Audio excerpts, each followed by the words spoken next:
Hi అండి, welcome to my channel happy couple logs 143. నేను బాగున్నాను, మీ అందరూ కూడా బాగుండాలని మనస్ఫూర్తిగా కోరుకుంటున్నాను. నా ఛానల్ సబ్స్క్రైబ్ చేసి సపోర్ట్ చేయండి. ఈ వీడియో వచ్చేసరికి నేను గోంగూర బిర్యానీ ఎట్లా చేశాను అనేది మీకు ఈ వీడియోలో చూపించేస్తాను. చక్కగా గోంగూరను అయితే ఒలిచేసుకుని చక్కగా 2-3 టైమ్స్ వాష్ చేసేసుకుని చక్కగా ఇట్లాగా మూకిట్లో ఉప్పు వేసేసి పెట్టేశాను. ఈలోపు మగ్గిపోతుంది. ఈలోపు ప్రజెంట్ అయితే మాకు కరెంట్ లేదండి, అందుకోసం నేను దాంట్లోనే అల్లం వెల్లుల్లిపాయ అయితే దంచుకున్నాను. గోంగూర కూడా చక్కగా కొంచెం పసుపు వేసాను. పసుపు వేసిన చక్కగా దగ్గరకు వచ్చే వరకు ఉంచేసాను. ఈలోపు బాండీలో ఆయిల్ వేసేసుకుని చక్కగా బిర్యానీ దినుసులు అన్నీ వేసేసుకున్నాను. చక్కగా ఇంకొంచెం ఆ బిర్యానీ దినుసులు కూడా చక్కగా వేగేటట్టు అయితే వేయించేసుకుని చక్కగా ఈలోపు ఆనియన్స్ కూడా కట్ చేసేసుకుని ఉంచేసుకున్నాను. ముందే చక్కగా ఆనియన్స్ కూడా వేసేసుకున్నాను. ఈ ఆనియన్స్ కూడా చక్కగా వేగిపోయేటట్టు కొంచెం లైట్ బ్రౌనిష్ కలర్ వచ్చే వరకు అయితే వేయించేసుకున్నాను. చక్కగా వేయించుకున్న తర్వాత అల్లం వెల్లుల్లిపాయ పేస్ట్ ఆల్రెడీ నేను దంచుకున్నా కదండి, చక్కగా అది కూడా వేసేసుకుని చక్కగా అది కూడా కొంచెం ఆ పచ్చివాసన అయితే పోయే వరకు వేయించుకుని టమాటాలు కూడా వేసేసుకున్నాను, కట్ చేసేసుకుని చక్కగా ఈ టమాటాలు కూడా మగ్గే వరకు చక్కగా వేయించేసుకుని చక్కగా మగ్గే వరకు ఉంచుకున్నాను. ఈలోపు నేను జీడిపప్పు కూడా చక్కగా వాష్ చేసుకుని అయితే పక్కన పెట్టుకుని జీడిపప్పు అయితే వేసుకున్నానండి. జీడిపప్పు వేసుకుని చక్కగా కొంచెం ఆ పచ్చివాసన అది పోయే వరకు చక్కగా వేయించేసుకున్నాను.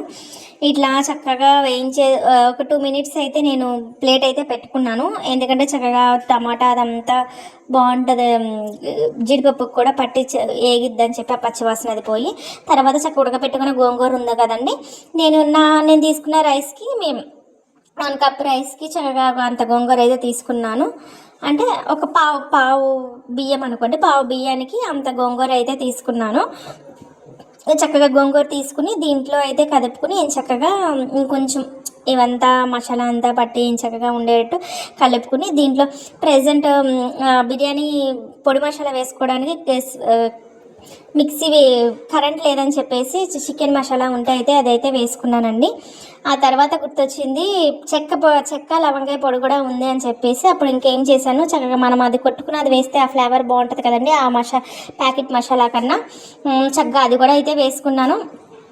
వాటర్ అయితే నేను తీసుకున్న పావుకి వాటరు అదే నేను 1 కప్పు రైస్ తీసుకుంటే 2 కప్స్ ఆఫ్ వాటర్ అయితే తీసుకున్నాను. చెప్పాను కదండి, చెక్క లవంగాయ యాలకుల పొడి కొంచెం ఉంటే కూడా చక్కగా వేసేసుకుని సాల్ట్ అది కూడా చూసుకుని చక్కగా వాటర్ బాయిల్ అయ్యే వరకు అయితే ఉంచేసుకున్నాను.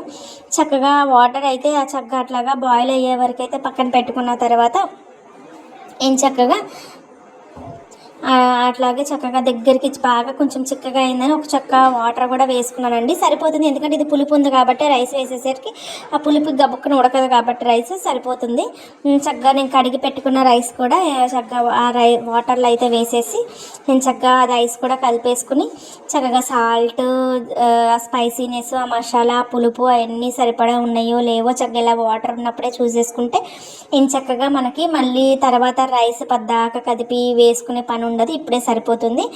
చక్కట్లా పక్కన పెట్టేసుకున్న తర్వాత దగ్గరికి అయిపోయింది అన్నీ చూసుకుని వేసేసుకున్న తర్వాత కొంచెం లైట్గా వాటర్ ఉన్నప్పుడు నెయ్యి కూడా వేసుకున్నానండి. చక్కగా ఇంట్లో తయారు చేసిన నెయ్యి అయితే వేసేసుకుని చక్కగా మొత్తం అయితే కదిపేసుకుని చక్కగా ప్లేట్ అయితే పెట్టేసుకున్నాను. చక్కగా ప్లేట్ పెట్టేసుకుంటే చక్కగా మగ్గిపోద్దండి. మీరు కూడా ఇలా ఎప్పుడైనా ట్రై చేస్తే ఏమన్నా నేను చేసిన దాంట్లో ఏమన్నా మిస్టేక్స్ ఇలా కాదు ఇంకోలా ఉంటే నాకు చెప్పండి. లేదు మీరు ట్రై చేసి ఇది కనుక నా రెసిపీ చూసి కనుక ట్రై చేస్తే ఎట్లా ఉందనేది నా కామెంట్ సెక్షన్లో కామెంట్ చేసేయండి. నా ఛానల్ సపోర్ట్ చేయండి ప్లీజ్ అండి. చక్కగా నేను దీనికైతే ఆనియన్స్ అయితే పక్కన పెట్టుకుని చక్కగా రైతా అయితే పెరుగులో ఉల్లిపాయ జీలకర్ర అయితే వేసుకుని రైతా చేసుకున్నానండి. చక్కగా దీంతో అయితే మేము సర్వ్ చేసుకుని చక్కగా తిన్నాము.